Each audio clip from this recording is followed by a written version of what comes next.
Hello students, welcome to class 11th mathematics. देखो बच्चे, कुछ इंस्ट्रक्शंस होती हैं बच्चों के लिए। लेक्चर स्टार्ट करने से पहले मैं 1-2 मिनट लेना चाहूँगा। सबसे पहले हम बताना चाहेंगे कि हम ये जो लेक्चर ले रहे हैं ये सिर्फ एनसीईआरटी बुक के लिए ले रहे हैं। ओके, मतलब अकॉर्डिंग टू एनसीईआरटी हम पढ़ाने वाले हैं। इसमें आपको थोरोली एनसीईआरटी पढ़ेंगे और हमने अपने इस स्पेशल क्लास का नाम भी दिया है एनसीईआरटी एक्सप्रेस। ओके, ये जो क्लास चलेंगी स्पेशल वो एनसीईआरटी की रहेंगी, क्लास 11th क्लास 12th। अब क्लास 11th में हम स्टार्ट कर रहे हैं बच्चे ट्रिग्नोमेट्री से। ओके, तो टोटल 16 चैप्टर हैं आपके। चैप्टर नंबर 3 से हम स्टार्ट करते हैं ट्रिग्नोमेट्रिक फंक्शन से। बेसिकली पढ़ेंगे, थोरोली पढ़ेंगे। दूसरी इंपॉर्टेंट चीज़ ये है बच्चे कि 9th-10th की तरह +1 +2 नहीं होता है, ये थोड़ा डिफरेंट होता है। 9th-10th लेवल पे या लोअर लेवल पे बच्चों की थ्योरी पढ़ने की हैबिट नहीं होती है। जिस बच्चे को कंपटीशन पढ़ना है, जेई के लिए पढ़ना है, एनडीए के लिए पढ़ना है, उस बच्चे को कंपटीशन के लिए थ्योरी पढ़नी पड़ेगी बच्चे। और इस थ्योरी की वजह से ही बच्चे को थोड़ा सा जो सिलेबस होता है वो बोरिंग टाइप फील होता है, क्योंकि उनकी हैबिट नहीं होती है, न्यू एनवायरनमेंट होता है बच्चे के लिए, राइट। तो आप 10-15 दिन 20 दिन जैसे भी एक बार टीचर के साथ जुड़ते हो, फेमिलियर हो जाते हो, तो बच्चे वो सिस्टम वैसा ही बन जाता है। तो उसके लिए जो सबसे इम्पोर्टेंट चीज़ होती है पेशेंस, तो आपको पेशेंस रखना पड़ेगा उस चीज़ के लिए, ठीक है। धीरे धीरे बन जाएगी आपकी ट्यूनिंग। देखा आपने कभी एक हेलीकॉप्टर को और एक एरोप्लेन को, दोनों में डिफरेंस क्या होता है?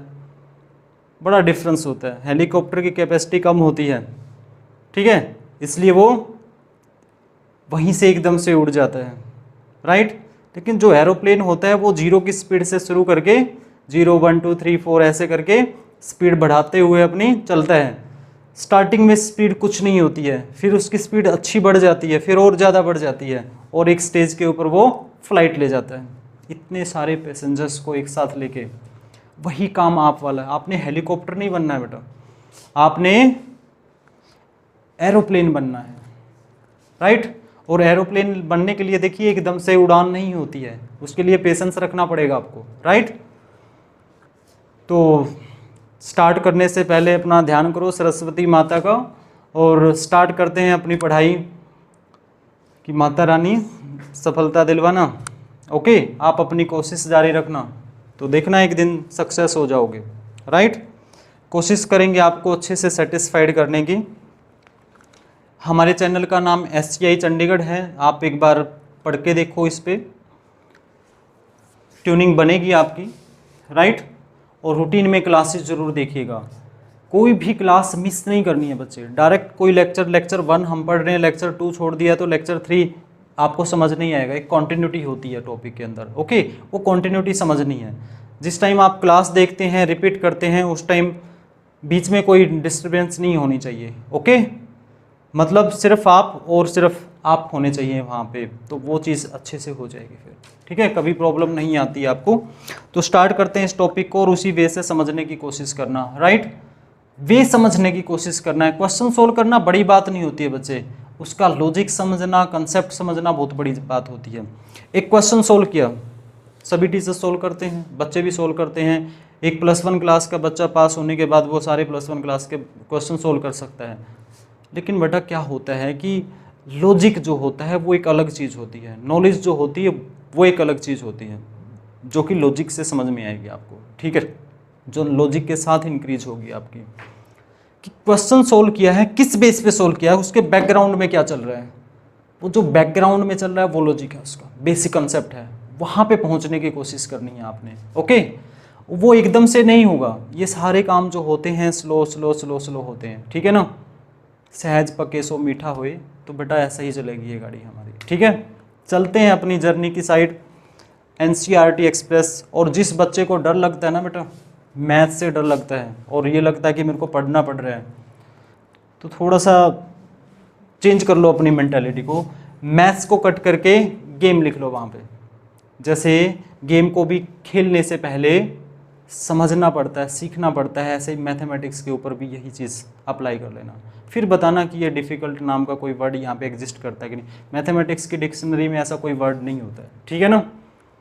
वो बनाया जाता है डिफ़िकल्ट आपके द्वारा या फिर टीचर्स के द्वारा, राइट।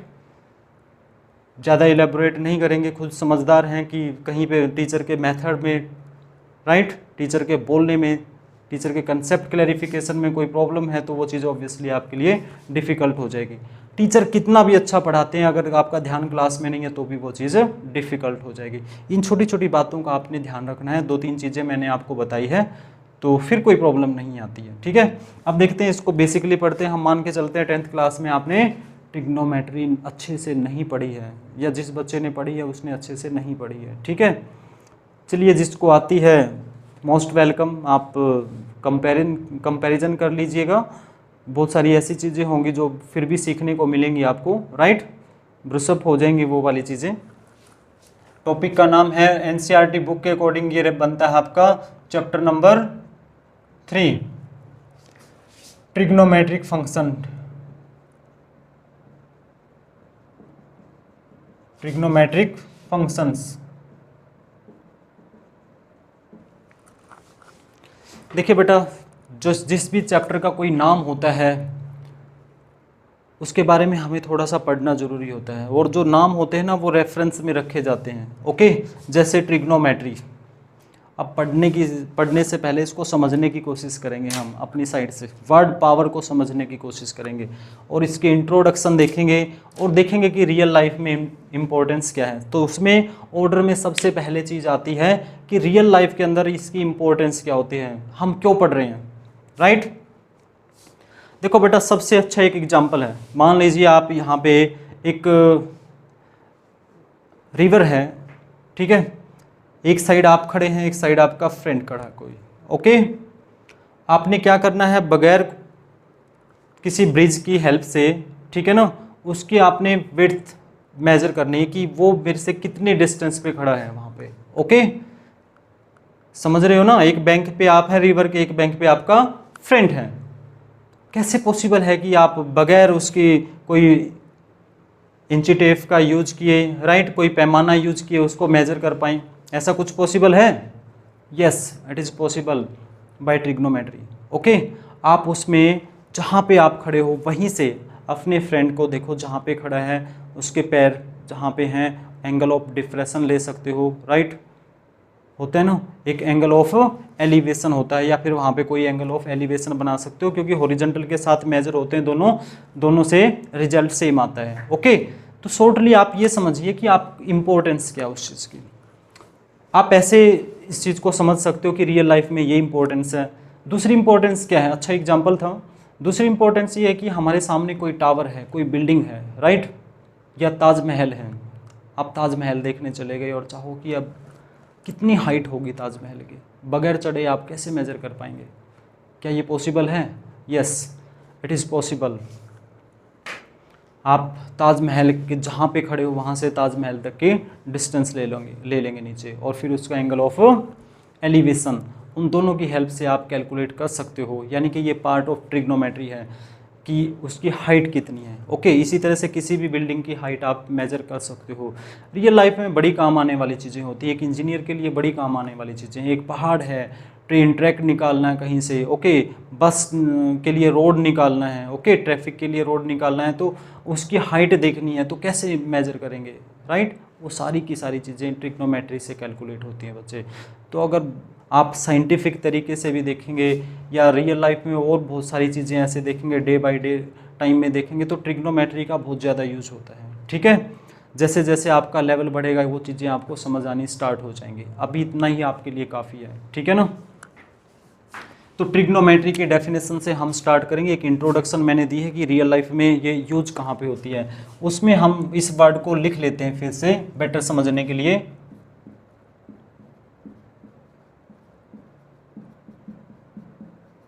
ट्रिग्नोमेट्री देखिए, वैसे तो दो पार्ट में भी समझ सकते हो, ट्राइगोनो और मेट्री, ठीक है। इससे भी अच्छे से समझ में आ जाती है। एक ट्राइंगल है जिसमें हमने क्या करना है, उसकी साइड्स एंगल्स की मेजरमेंट करनी होती है, लेकिन इसको ना हम किसी दूसरे तरीके से समझते हैं, ठीक है, 3 पार्ट में ब्रेक करके। वर्ड पावर, यानी कि ये जो वर्ड है वो खुद ही सजेस्ट करेगा कि इसका मतलब क्या है, ठीक है ना। गोनो और मीट्री मतलब मेजरमेंट, 3 चीज़ें हम पढ़ेंगे। ट्राई का मतलब सभी बच्चों को पता होता है, ट्राई का मतलब क्या होता है 3। गोनो का मतलब बच्चे को नहीं पता है, ठीक है, या जनरली नहीं पता होता है। मीट्री का मतलब सबको पता होगा, मेजरमेंट होती है, मेजरमेंट, ठीक है। 3 मेजरमेंट।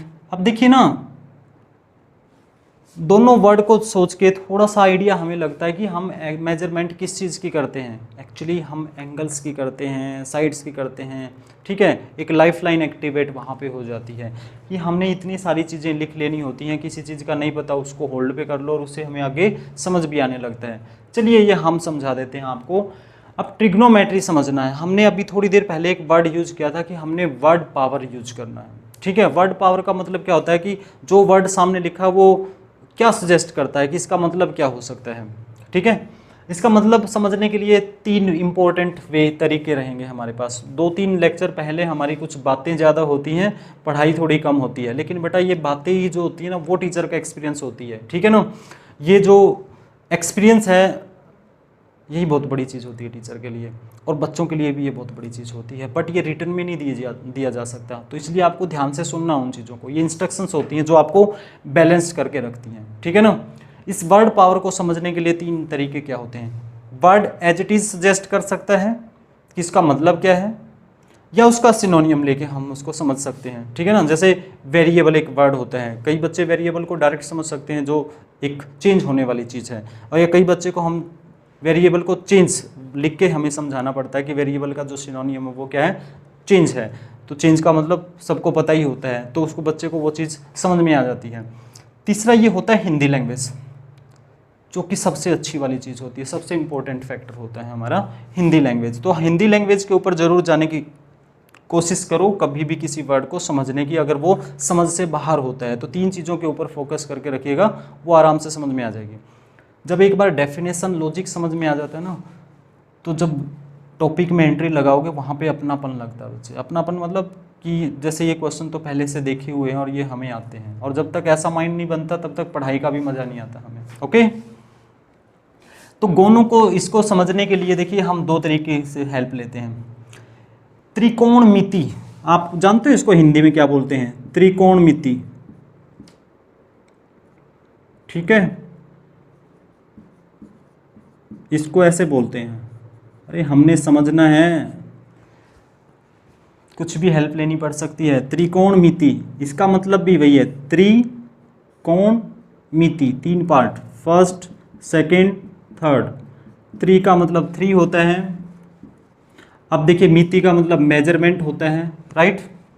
और अभी बच गया कोण, कुछ तो हेल्प मिली ना। किसी बच्चे को मान लीजिए मिति नहीं पता, बट कोण का तो पता लग गया ना, कि कोण का मतलब क्या हुआ, एंगल। क्या होता है बच्चे, एंगल होता है। तो इसका मतलब ट्रिग्नोमेट्री का मतलब क्या हुआ, 3 एंगल मेजरमेंट, यही बना ना, 3 एंगल मेजरमेंट, यही ट्रिग्नोमेट्री है। एक्चुअल में तो यही ट्रिग्नोमेट्री है, ठीक है। मैं एक बार वापस आता हूँ, जहाँ पे मैंने कोण लिखा है वहाँ पे मैं साइड भी लिख सकता हूँ। और वो क्यों लिख सकता हूँ, कई बार ना ऐसा कन्फ्यूजन क्रिएट हो जाता है हमारे सामने भी, बहुत सारी चीज़ें एक साथ जब सामने रखते होते हैं।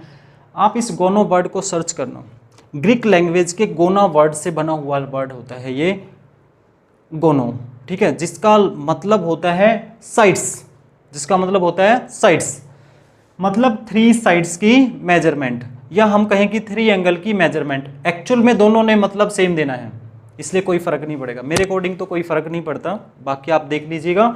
हिंदी लैंग्वेज में कन्वर्ट करके देखते हैं तो एंगल बना, अगर हम गोनों को एक्सप्लेन करते हैं यहाँ से तो साइड्स बनता है, और दोनों से मतलब हमारे अकॉर्डिंग सेम बनता है, ठीक है। वो अभी आप समझ जाएंगे। जैसे अब आपने एंगल बनाना है, तो एंगल की डेफिनेशन क्या है, मान लीजिए ये एक इनिशियल लाइन है, इसको मैं रोटेट कर दूं, रोटेट करके ये लाइन यहाँ पे आ गई, ठीक है। कितना रोटेट किया, इतना मैंने रोटेट किया, तो ये वाला जो आपका बनता है वो आपका एंगल बनता है, से थीटा, मैंने थीटा बोल दिया, ओके। तो एंगल की डेफिनेशन समझ आ गई ना, एक इनिशियल लाइन है और एक टर्मिनल लाइन है, उसी को एक पॉइंट के ऊपर मैंने रोटेट कर दिया, ये हमारा एंगल बना, ठीक है। अब एंगल कितने बनाने हैं, 3 बनाने हैं। अब देखो 3 एंगल बनाने के लिए एक एंगल ये भी बनेगा, एक एंगल ये भी बनेगा, तो ऑब्वियसली वहाँ पे क्या बन जाएगी, ट्राइंगल बन जाएगी। अगर 3 साइड्स की भी बात करेंगे तो वहाँ पे भी 3 साइड्स बन जाएगी। मतलब कहने का ये हुआ बच्चे कि ये बहुत ज़्यादा डिटेल नहीं है, बट बहुत ज़्यादा डिटेल इसके अंदर छिपी होती है, राइट।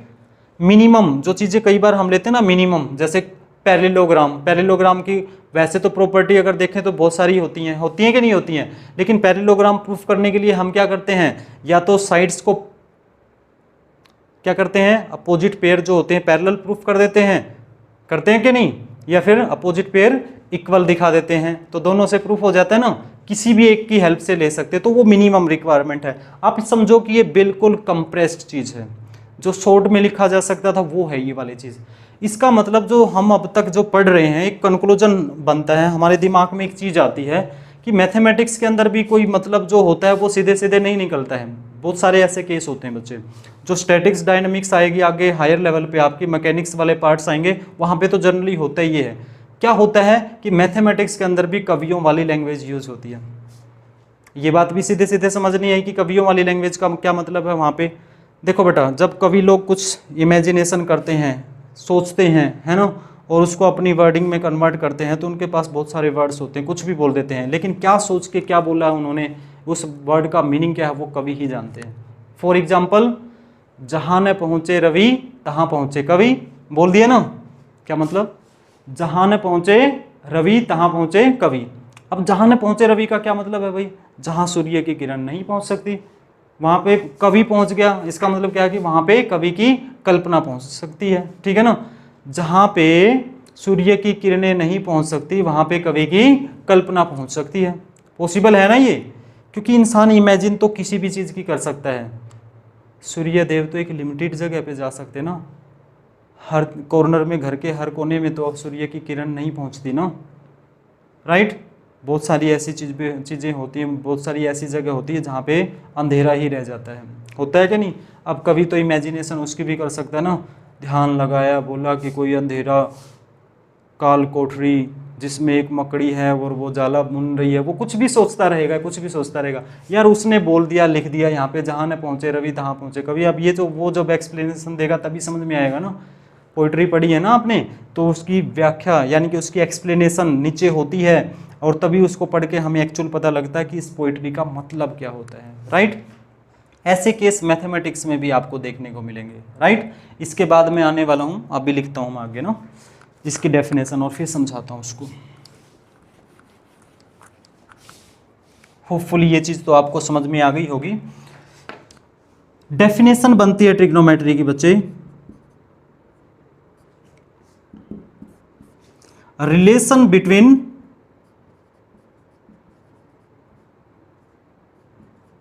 Sides and angles.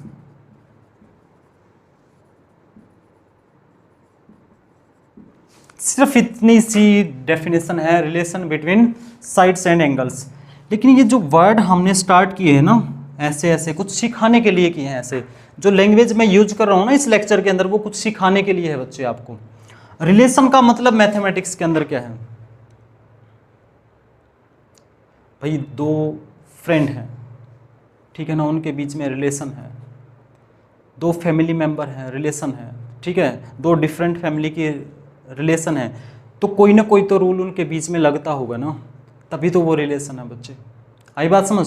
इसको आगे लेवल के अकॉर्डिंग हम बढ़ाएंगे, अभी ज़्यादा इलेबोरेट नहीं करने वाले हैं, ओके। मतलब ये समझ लिए शॉर्टली कि अगर साइड और एंगल की रिलेशन की बात करें तो साइड और एंगल इकट्ठे नजर आएंगे।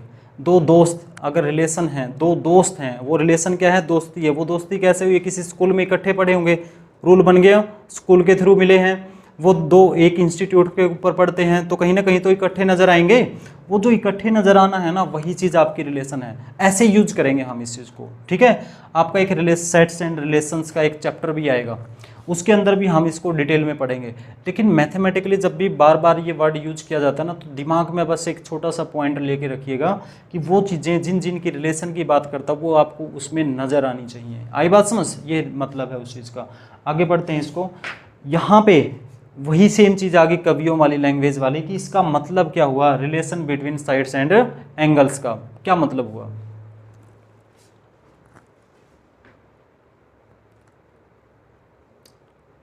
सिंपल सा मतलब है, समझ में आ ही गया होगा आपको। इसका मतलब समझने के लिए आपको किसी को इंट्रोड्यूस करना है। अब वो चीज़ आ गई है जो मेरे को आपको से पूछनी है कि बच्चे आप किसी क्वेश्चन को देख के कैसे पहचान लेते हो कि ये ट्रिग्नोमेट्री का क्वेश्चन है, कैसे पहचान लेते हो। या मान लीजिए मैं पहचान लेता हूँ कि ये ट्रिग्नोमेट्री का क्वेश्चन, कैसे पहचान लेता हूँ। चलिए हेल्प करते हैं आपकी एक एग्जाम्पल के थ्रू। एक स्कूल के बच्चे को देख के हम पहचान लेते हैं कि ये कौन से स्कूल का स्टूडेंट है। डीएवी स्कूल का स्टूडेंट है, किसी गवर्नमेंट स्कूल का स्टूडेंट है, ठीक है, स्टेपिंग स्टोन का स्टूडेंट है, ठीक है जी, किसी भी स्कूल का, आपके एरिया के जो भी स्कूल होते हैं, मतलब कि किसी भी स्कूल का, सेंट जॉन का स्टूडेंट है, राइट, सेंट कबीर का स्टूडेंट है, कार्मल का स्टूडेंट है, किस स्कूल का स्टूडेंट है, कैसे पहचान लेते हैं। आपके माइंड में क्लिक किया ना।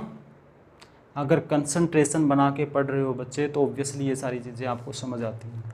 उसका एक ड्रेस कोड है, हम कोई अंतर्यामी नहीं है कि एकदम से सामने वाला खड़ा हो गया, स्कैन हो गया, पता लग गया कौन सा स्कूल है, ठीक है। उसके ड्रेस कोड से पता लगता है। बिल्कुल सेम ऐसे ही क्वेश्चन की भी ड्रेस कोड होती है कि ये अलजेब्रा का क्वेश्चन है, ये ज्योमेट्री का क्वेश्चन है, ये ट्रिग्नोमेट्री का क्वेश्चन है, ठीक है, ये कैसा क्वेश्चन, इनवर्स ट्रिग्नोमेट्री का क्वेश्चन है, राइट। आगे लेवल बढ़ेगा तो इन फंक्शंस का आपको पता लगेगा। तो जब हम जो रिलेशन लेंगे उसके लिए हमें ट्रिग्नोमेट्रिक फंक्शंस की ज़रूरत पड़ेगी। उनको बोलते हैं sign theta, cos theta, tangent theta. जैसे थीटा में ले लिया मैंने, एंगल थीटा लिया, तो साइन कोस टेंजेंट ये आपके वो ट्रिग्नोमेट्रिक फंक्शंस होते हैं, उनको साथ में लेना है, तब जाके हम ये वाली रिलेशन वहाँ पे बनाने वाले हैं स्टूडेंट्स, ठीक है।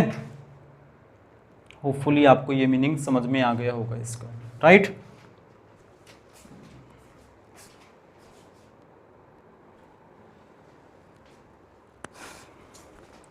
चलिए स्टूडेंट्स इसकी रिलेशन को पढ़ते हैं और ट्रिग्नोमेट्रिक फंक्शंस को देखते हैं।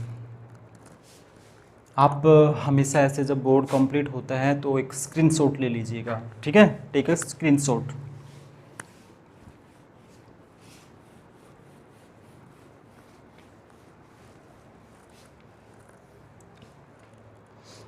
जो ट्रिग्नोमेट्रिक फंक्शंस की हमने बात की उनको ट्रिग्नोमेट्रिक फंक्शंस कहिए बच्चे, या ट्रिग्नोमेट्रिक रेशोज कहिए, ठीक है ना। वो क्या होते हैं मैंने यहीं पे लिख दिया है, ये ट्रिग्नोमेट्रिक फंक्शंस या फिर ट्रिग्नोमेट्रिक रेशोज भी बोल सकते हैं, रेशोज, ठीक है। There are 6 trigonometric functions. आपको जिस भी ऑर्डर में वो याद हैं, 6 याद करने हैं, तो बच्चे आज से हमारे इस ऑर्डर को फॉलो करना स्टार्ट कर देना, ठीक है ना।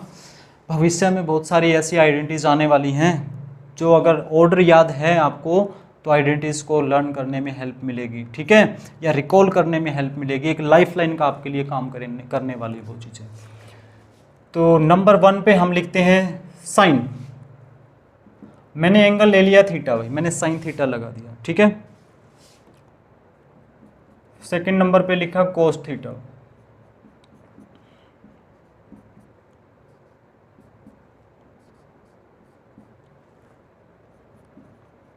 Tangent theta, cot theta, secant theta, cosecant theta, ठीक है। आपने बच्चे हमेशा इसी ऑर्डर में इसको याद रखना है। देखना अभी आपको इंपॉर्टेंस समझ में आने लग जाएगी, right. Sine theta, cosecant theta. Sine theta का रेसिप्रोकल फंक्शन कौन है? Cosecant theta, right. या कोसिकेंट थीटा का रेसिप्रोकल फंक्शन कौन है? Sine theta. फर्स्ट और लास्ट एक दूसरे का रेसिप्रोकल फंक्शन है। सेकंड लास्ट रेसिप्रोकल है। रेसिप्रोकल समझते हो? 5 का रेसिप्रोकल क्या है? 1/5, समझ गए ना। टेंजेंट थीटा का रेसिप्रोकल कौन है? Cot theta, okay. 3/2 का रेसिप्रोकल कौन है? 2/3, यानी कि उसका 1 ओवर करें तो राइट। तो लिख लेते हैं इस चीज़ को भी यहाँ पे कि sine theta is equal to 1 by cosecant theta. या फिर यहाँ से देखो, इसको आप यहाँ पे शिफ्ट कर दो, इसको यहाँ पे शिफ्ट कर दीजिए, तो कोसिकेंट ऑफ थीटा किसके इक्वल बन जाएगा आपका 1 ओवर साइन थीटा। बेटा भागने की ज़रूरत नहीं है, पेशेंस से पढ़नी है चीज़ें। कई बच्चों को लगेगा स्टार्टिंग में, जिसको कुछ आता है वो सोचेगा कि सर बड़ा स्लो पढ़ा रहे हैं। बेटा हमने ना सबका लेवल लेके चलना होता है। आ गई बात समझ? धीरे धीरे स्पीड भी बढ़ जाएगी। एरोप्लेन वाला काम करना है, ठीक है ना। सिर्फ कहने की बातें नहीं है, वो चीज़ें याद भी रखनी है। साइन के बाद लिखा मैंने cos theta 1 over secant theta, या फिर कहिए आप सिकेंड थीटा को क्या लिख सकते हैं हम 1 over cos theta. Tangent theta 1 over cot of theta, या फिर आप कहिएगा यहाँ से कि cot of theta is equal to 1 by tangent theta, right. ये रिलेशन होती है इनमें रेसिप्रोकल की। ये रेसिप्रोकल फंक्शन है एक दूसरे के, जैसे साइन थीटा रेसिप्रोकल है कोसिकेंट थीटा का, कोसिकेंट थीटा साइन थीटा का। आप इनको ऐसे यूज करेंगे। दूसरी इंपॉर्टेंट चीज़, जो एंगल यहाँ पे वही एंगल इसके साथ रखना है। अगर पावर यहाँ पे 2 है तो यहाँ पे 2 रखेंगे, 3 है तो 3, जो भी पावर है अंडर रूट में है तो अंडर रूट रखिएगा, ओके। जो भी पावर है उसी के अकॉर्डिंग ये फंक्शन चेंज हो जाएगा उसी पावर में, ओके। जैसे साइन स्क्वायर थीटा तो कोसिकेंट स्क्वायर थीटा हो जाएगा, समझ गए। अंडर रूट कोस थीटा है तो 1 over under root secant theta हो जाएगा। इस तरह से दो रिजल्ट और हैं, टेंजेंट और कोट की रिलेशन किसके साथ? साइन कोस के साथ। टेंजेंट थीटा जो होता है वो sine theta divide by cos theta होता है। अब देखिए टेंजेंट थीटा का रेसिप्रोकल कौन है? Cot theta. तो कोट थीटा क्या बन जाएगा? इसका रेसिप्रोकल करेंगे तो cos theta divide by sine theta हो जाएगा, ठीक है जी। इनका यूज एज पर रिक्वायरमेंट करेंगे हम, ठीक है ना। एक बार आप इसको पढ़िए कि ये बेसिक लेवल है, एटलीस्ट इतनी नॉलेज आपको होनी चाहिए कि ये चीज़ें क्या है। आपको ही कहेगी ये चीज़ें क्या हैं जी, तो बेटा अब उस चीज़ का तो क्या ही आंसर देंगे अभी हम, है ना। कुछ तो बेस बनना होना चाहिए ना आपके पास कि आगे हम ले जा सकें उस चीज़ के लिए, ठीक है। तो ये सारी चीज़ें, ये जो फंक्शंस हैं ट्रिग्नोमेट्रिक फंक्शंस आपको लर्न करने हैं। ये रूल के अकॉर्डिंग 10th स्टैंडर्ड का काम था, ओके। लेकिन हम फिर भी मान के चले कि आपको 10th स्टैंडर्ड की ये चीज़ें अच्छे से नहीं आती है, हम हमेशा मान के चलेंगे। इसलिए हमारे जहाँ पे किसी चैप्टर के 10 लेक्चर लगने हैं तो 2 एक्स्ट्रा लगेंगे ही लगेंगे, टोटल 12 लेक्चर वहाँ पर लगेंगे ही लगेंगे, ओके। वो 2 लेक्चर से ही आपका वेल डिफाइंड हो जाएगा पीछे वाला, ओके, प्रॉब्लम नहीं आएगी। फिर उसके बाद हमने क्या पढ़ना है? राइट एंगल ट्राइंगल के बारे में पढ़ना। सबसे ज़्यादा हम यूज करेंगे यहाँ पे राइट एंगल ट्राइंगल को, ओके। वो लिख देते हैं। ये स्क्रीनशॉट अगर आप लेना चाहो तो ले सकते हो रिजल्ट्स का, अदरवाइज इनको रफ करते हैं बच्चों।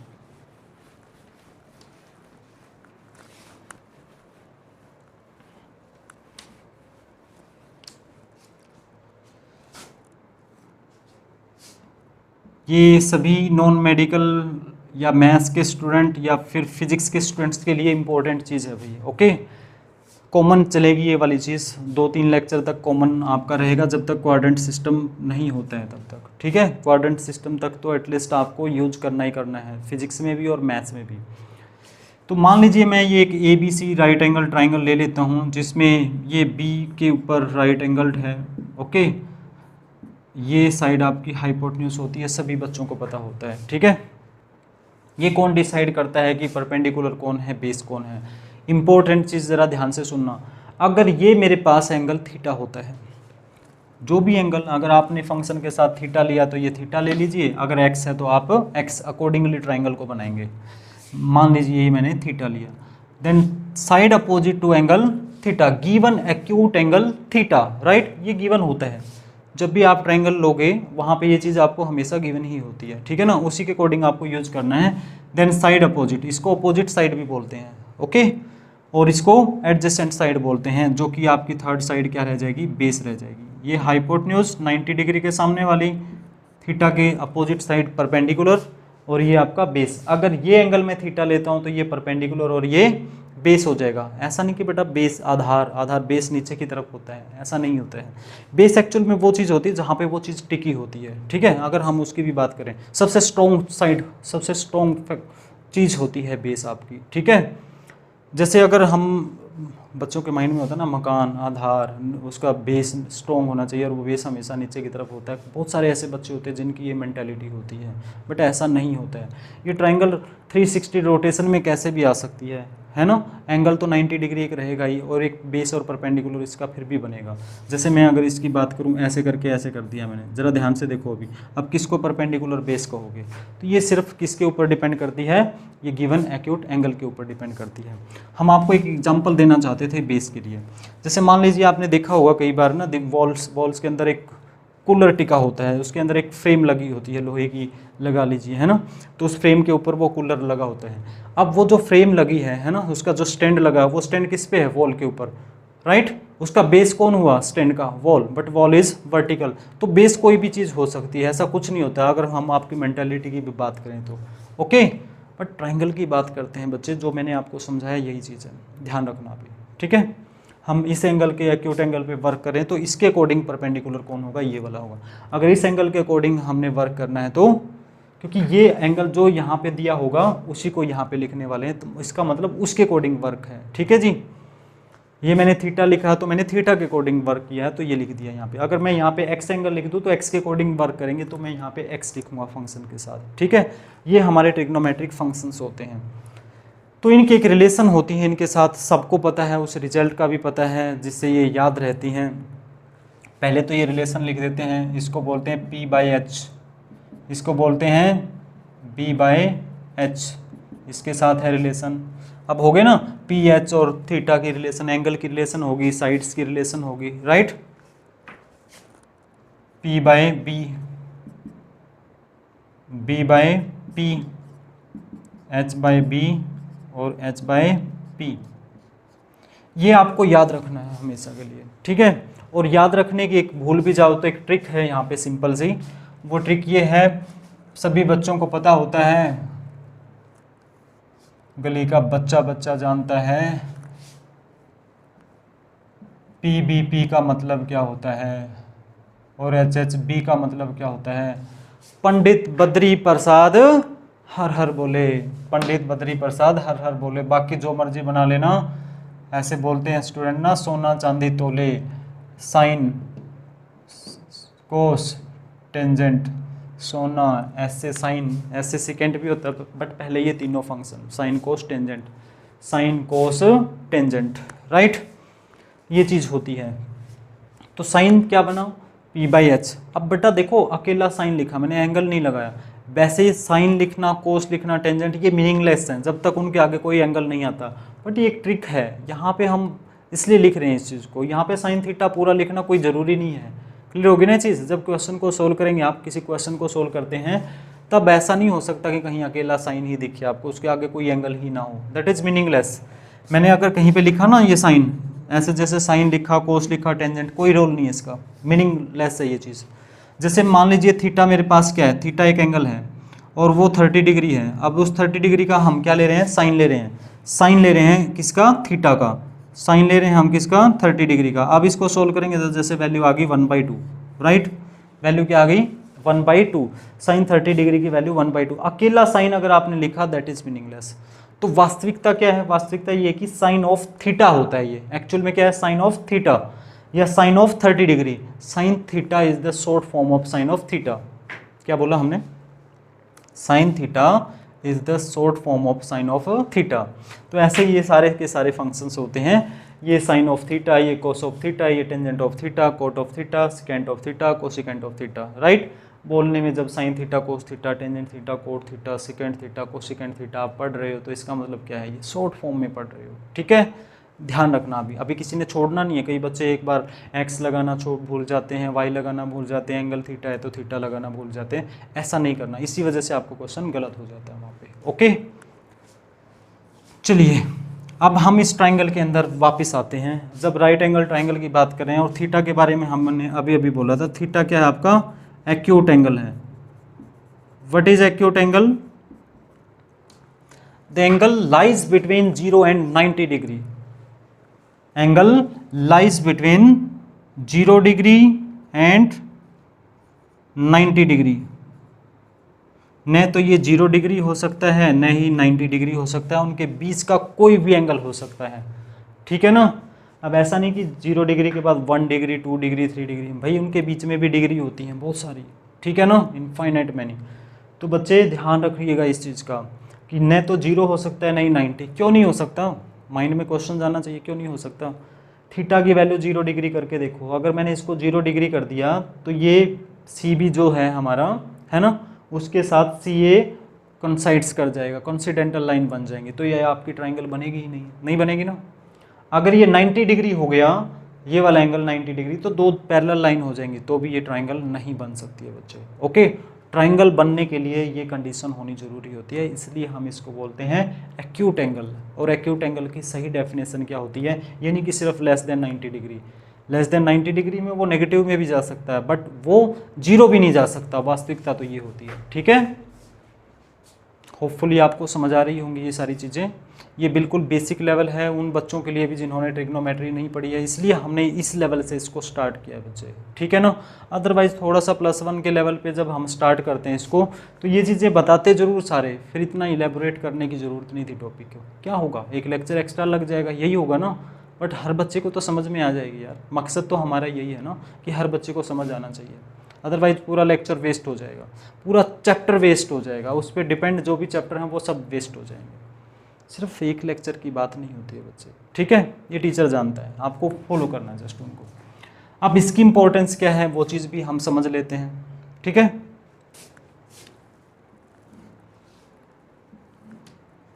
ये पता लग ही गया होगा कि रेशो में क्यों है, देखो ये P/H, P और H रेशो ही तो होती है ये, है ना, इसलिए इनको ट्रिग्नोमेट्रिक रेशोज भी बोलते हैं।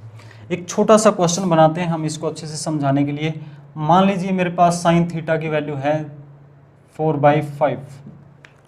अब हमने क्या करना है, वैल्यू निकालनी है बाकी सभी ट्रिग्नोमेट्रिक फंक्शंस की। एक छोटी सी चीज़ यहाँ पे बोल देते हैं, ये आपके पास गिवन में है, और थीटा क्या बोल दिया मैंने, फर्स्ट क्वाड्रेंट में लाई करता है। फर्स्ट, ये होल्ड पे कर दो बच्चे अभी। फर्स्ट क्वाड्रेंट का मतलब जो आपने अभी तक पढ़ा है 0 और 90 की तक की टेबल पढ़ी है, 0 से लेके 90 डिग्री तक, तो इसमें सभी फंक्शन की वैल्यू पॉजिटिव होती थी, आपने ये पढ़ा है अभी तक।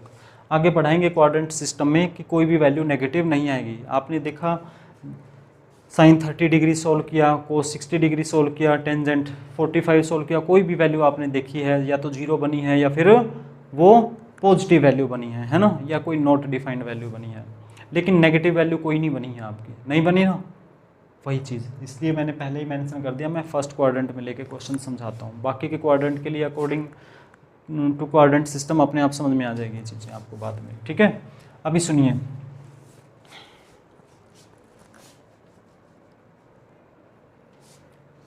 अब इसके अकॉर्डिंग देखो जरा ध्यान से, ये आपके माइंड में होना चाहिए। अब बैकग्राउंड में क्या चल रहा है, इस क्वेश्चन को जब सोल्व करो, ये क्वेश्चन है, अब इसके बैकग्राउंड में क्या चल रहा है, जो मैंने सबसे पहले बात की थी, लॉजिक क्या है, ये वाली चीज़ लॉजिक है, ये आपको आना चाहिए। अगर ये चीज़ आएगी तभी तो ये आएगी ना। अगर मैं डायरेक्ट यहाँ से बोलूँ ये P हो गया, ये H हो गया, ये हो गया, तब समझाने की कोशिश करूँ, बेटा वो चीज़ें सही नहीं होती हैं, ठीक है ना। जो बेसिक लेवल पे जो 80-70% यूज होती हैं, 70-80% चीज़ें वो पहले ही समझानी बनती हैं, ठीक है ना। एक रिजल्ट और लिखता हूँ मैं, पहले इसको लिख देते हैं, ये P बन गया और ये आपका H बन गया। ओके, पाइथागोरस आपने पढ़ी होगी सभी बच्चों ने। एक रिजल्ट है h² = p² प्लस b² होता है। अगर हम यहाँ से h की वैल्यू निकालेंगे तो क्या होगा, √p² प्लस b²। देखिए जब भी हम रूट लेते हैं और यहाँ पे स्क्वायर होता है बच्चे, अंडर दोनों साइड करते हैं, तो वो वैल्यू क्या आती है, प्लस माइनस आती है। बट मैंने ये प्लस माइनस क्यों नहीं लिया, यहाँ पे सिर्फ प्लस ही क्यों लिया, क्योंकि बेटा PHB आपकी साइड्स होती हैं, और साइड्स तो हमेशा पॉजिटिव ही होती है ना, इसलिए। ऐसे ही अगर हम यहाँ से p² की वैल्यू निकालेंगे तो वो क्या होगा, h² में से माइनस हो जाएगा कौन, b का स्क्वायर, तो p की वैल्यू क्या बनेगी, √h² माइनस b²। पता ही है ना, हाइपोटेन्यूज में से घट जाएगी। सिमिलरली जब आप b² की वैल्यू लेते हैं, वो h² में से p² माइनस हो जाएगा, और b की वैल्यू बनेगी h² minus P square, right. तो शॉर्टली हम ऐसे यूज कर लेंगे इस चीज़ को, कुछ प्रैक्टिस के बाद ये माइंड में सेट हो जाएंगी चीज़ें आपके, ठीक है। तो मेरे पास P है, H है, तो हमने कौन डिफाइन करना है, तीसरे वाला कौन, यस B। तो अब B क्या है हमारे पास, B कैसे आएगा, पता है भाई, H का स्केयर माइनस P का स्केयर। चाहो तो आप B का स्केयर ले सकते हो यहाँ से पहले, या फिर डायरेक्ट फॉर्मूला देखो ऐसे कर सकते हो, इसको स्केयर ना लगाओ, राइट। तो माइंड में कैलकुलेशन हो जाती है, 5 का स्केयर माइनस 4 का स्केयर अंडर रूट। इसको सोल्व करेंगे तो वैल्यू क्या आ जाएगी, 25 माइनस 16 इसका अंडर रूट, राइट। इसको लिखेंगे हम 9 रूट दैट इज 3। तो B की वैल्यू आपके पास बन गई, लास्ट में ये लिख दिया मैंने 3। अब आपके पास P भी है, H भी है और B भी है। यहाँ पे थीटा लिखा तो मैं ट्राइंगल के अकॉर्डिंग थीटा मान लीजिए, इसी ट्राइंगल को ले लेते हैं अभी, आप स्क्रीनशॉट ले सकते हो अभी, ठीक है। मैं इसी ट्राइंगल के ऊपर वर्क कर लेता हूँ। अगर मैं इस एंगल को थीटा लेता हूँ, ये थीटा हो गया, तो मेरे पास P कौन है, P तो हो गया हमारे पास 4, और B कौन बना, B की वैल्यू आ जाएगी 3, उससे पहले H की वैल्यू थी 5। देखो आपके पास 3, 4, 5 है। बाकी ट्रिग्नोमेट्रिक फंक्शन की वैल्यू आपको निकालने के लिए कहा जाए तो माइंड में रिलेशन है ना, जैसे मैं अब बोलूँगा कि मेरे को कोस थीटा की वैल्यू निकालनी है। अब कोस थीटा पता है मेरे को कि B/H होता है, B 3 हो गया और H क्या होता है 5, 3/5 बन गई ये वाली वैल्यू, ओके। ये वैल्यू बच्चे आप एक रिलेशन होती है sine square theta plus cos square theta is equal to 1, वो आइडेंटिटीज का यूज करके भी निकाल सकते हो। अब लीव दिस, उसको छोड़ दीजिए, समझ आ गई ना ये चीज़, अच्छी वाली चीज़ समझो जो आपने यूज करनी है अभी, ठीक है ना। कोस ऑफ थीटा 3/5।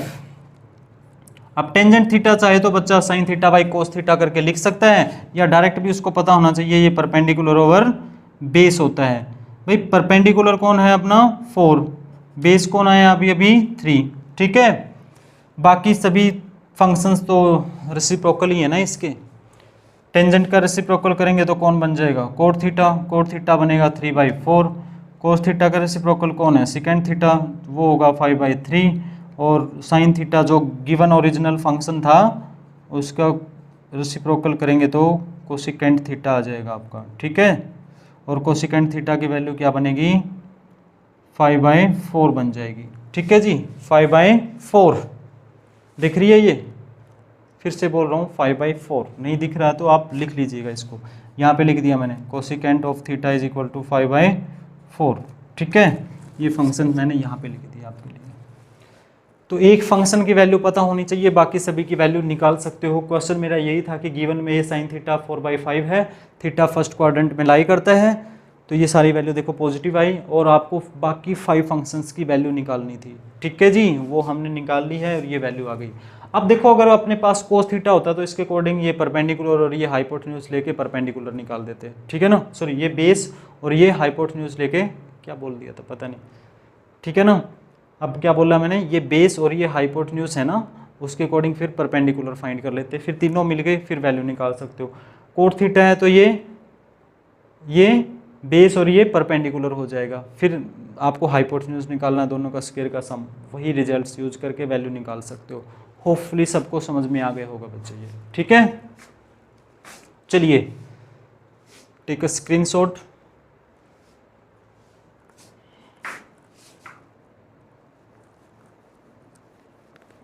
बहुत ज़्यादा यूज होती है ये चीज़, काफ़ी इंपॉर्टेंट पॉइंट था जो मैंने अभी अभी आपको समझाया पहले वाला ही।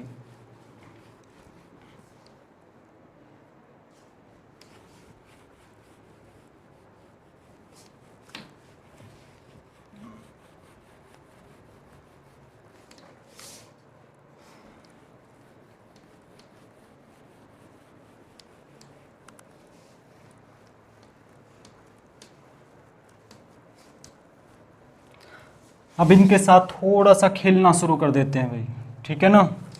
आगे रिजल्ट्स हमने बनाने हैं ट्रिग्नोमेट्रिक आइडेंटिटीज।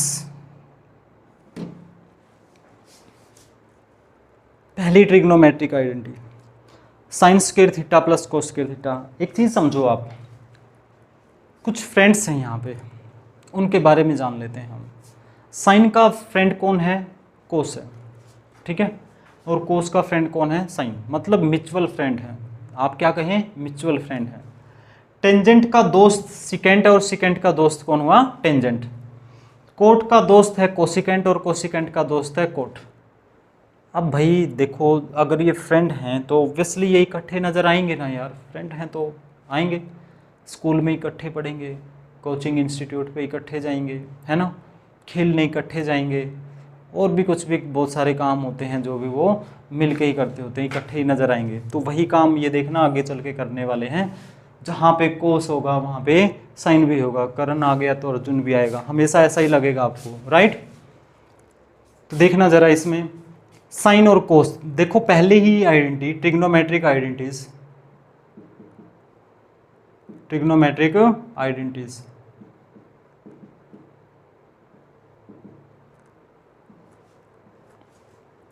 मैंने पहले नंबर पे लिखा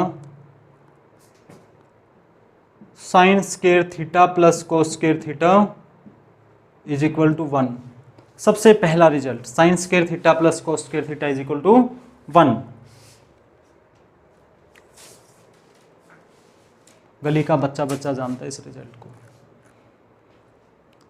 अब मैं ये कहूँ बेटा कि ये रिजल्ट आपको याद रखना है, तो ऑब्वियसली याद रखना है, ठीक है।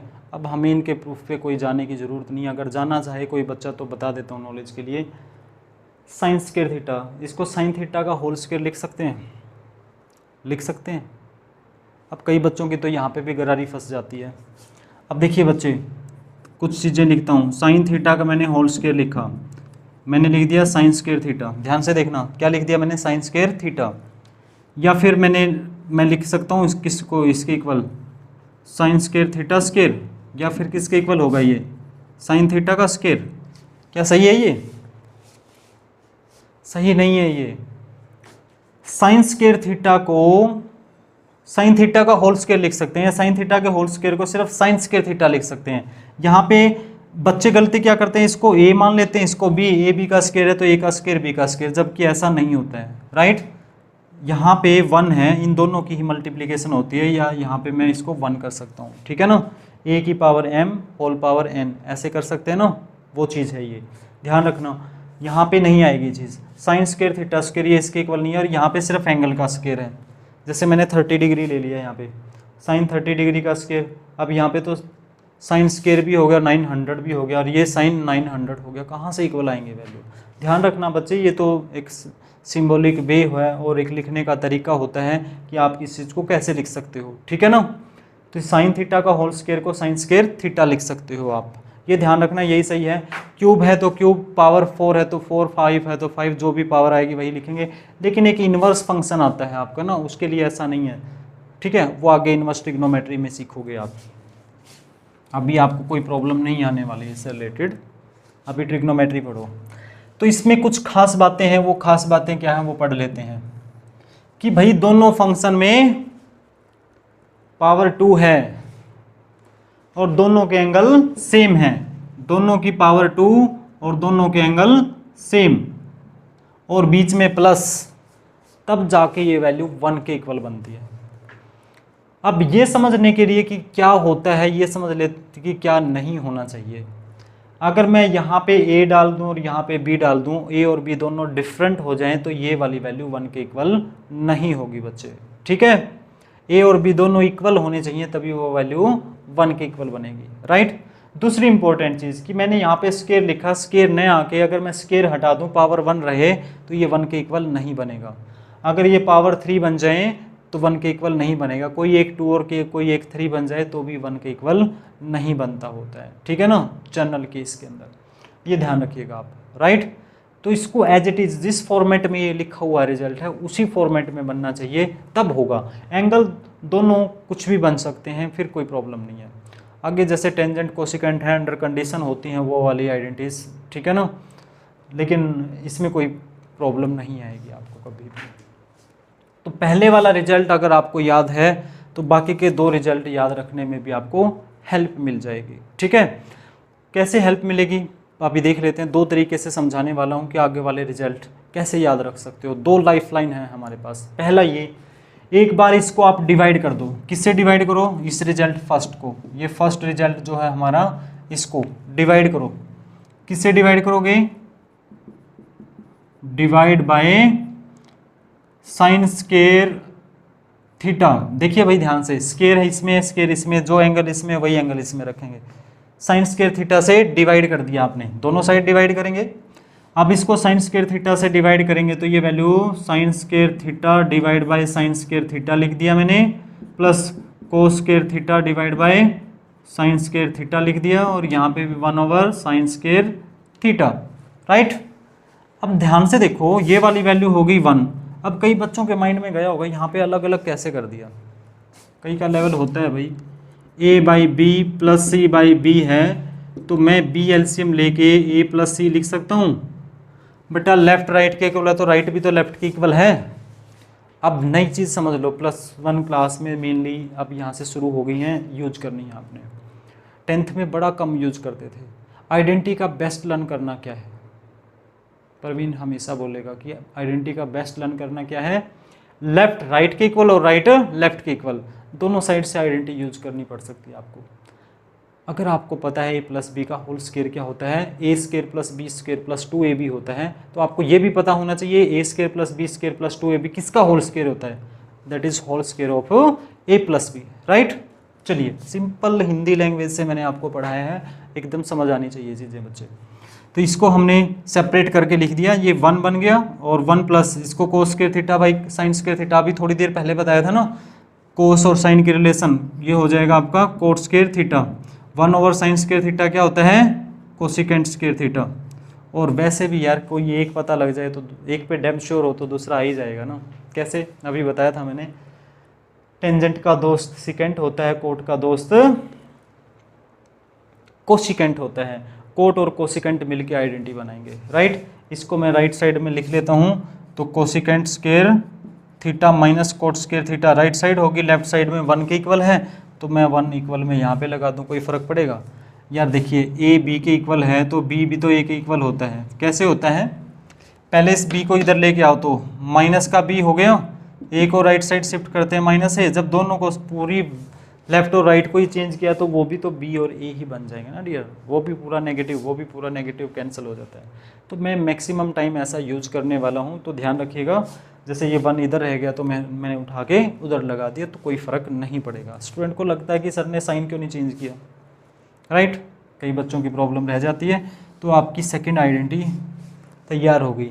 अब थोड़ी मेहनत तो आप भी करेंगे ना, जैसे मैंने आपके लिए साइन स्क्वायर थीटा से डिवाइड किया है, ऐसे ही इसको आपने किससे डिवाइड करना है, कोस स्क्वायर थीटा से डिवाइड करना है। जब कोस स्क्वायर थीटा से डिवाइड करेंगे तो हमें सेकंड रिजल्ट मिल जाएगा सिकेंट स्क्वायर थीटा, सिकेंट का दोस्त कौन, tangent, minus tangent square theta is equal to 1। अब एक रिजल्ट से आगे क्या बनते हैं, 2 और बनते हैं ना। साइन स्क्वायर थीटा की वैल्यू क्या बन जाएगी, 1 माइनस कोस स्क्वायर थीटा, ये आपने खुद लिखना है। कोस स्क्वायर थीटा की वैल्यू भी क्या बन जाएगी, 1 माइनस साइन स्क्वायर थीटा, ये भी आपने खुद लिखना है। एक रिजल्ट से आगे 2 रिजल्ट और बने, यानी कि टोटल 3 रिजल्ट, 3 रिजल्ट यहाँ से बनेंगे और 3 रिजल्ट यहाँ से, 9 आइडेंटिटीज बनेंगी। ये कैसे भी यूज हो सकती हैं, ठीक है जी, पता होना चाहिए, आपके माइंड में क्लियर होनी चाहिए ये चीज़ें। उसके बाद देखो, जैसे अब देखो ना थीटा, मैं अगर थीटा की यहाँ पे π/2 वैल्यू ले लूँ, है ना, नॉट डिफाइंड होता है, टेबल आपको याद है, नहीं है तो एक बार लिख के बता देंगे हम आपको, वो याद रखनी है बेटा, ठीक है। टेंजेंट 90 डिग्री की वैल्यू क्या होती है, नॉट डिफाइंड, तो ऐसे करके और भी बड़े एंगल आएंगे जिस पे नॉट डिफाइंड होएगा, तो अंडर कंडीशन होती है ये चीज़ भी 1 के इक्वल, राइट, कि ये एंगल क्या होना चाहिए। सो वो प्रॉब्लम नहीं आती है बीच में कभी भी ये रिजल्ट यूज करने में ऐसे। अब लास्ट पॉइंट समझिए भाई, दूसरे तरीके से इसको डायरेक्ट कैसे याद रख सकते हैं। अभी अभी हमने आपको बताया, एक तो प्रूफ के साथ करवा ही दिया है, दूसरा तरीका ये समझिए कि अभी जो हमने बताया था कि दोस्त कौन है, साइन कोस का दोस्त है, साइन और कोस दोस्त हैं, टेंजेंट और सिकेंट दोस्त हैं, कोसिकेंट और कोट दोस्त हैं, वो ऐसे मिलके आइडेंटिटी बनाएंगे। अब साइन और कोस का तो पता लग गया भाई, ये तो प्लस में, बाकी 2 में माइनस आता है। अब स्टूडेंट की जो प्रॉब्लम है या गलती कर सकते हैं वो कहाँ पे करेंगे, वो cosecant square theta minus cot square theta या cot square theta minus cosecant square theta, इसको लेके कंफ्यूज रहेंगे। ऐसे ही इसमें पता नहीं यार, secant square theta minus tangent square theta 1 होता है, या पता नहीं tangent square theta minus secant square theta 1 होता है, फंस गई ना गरारी। अब अगर किसी बच्चे ने tangent square theta minus secant square theta करके 1 लिख दिया तो गलत हो गया ना क्वेश्चन, तो बच्चे प्लस माइनस का ही तो गेम है। आइडेंटिटी एज इट इज याद रहनी चाहिए। देखो इस ऑर्डर को देखो जरा ध्यान से, ये ऑर्डर ही लाइफलाइन है हमारी।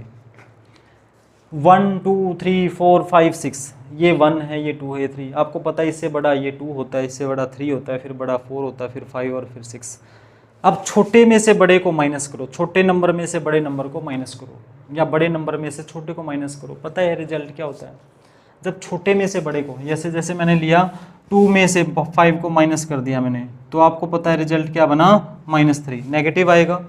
लेकिन बड़े में से छोटे को माइनस करते तो रिजल्ट क्या बन गया आपका? पॉजिटिव बन गया।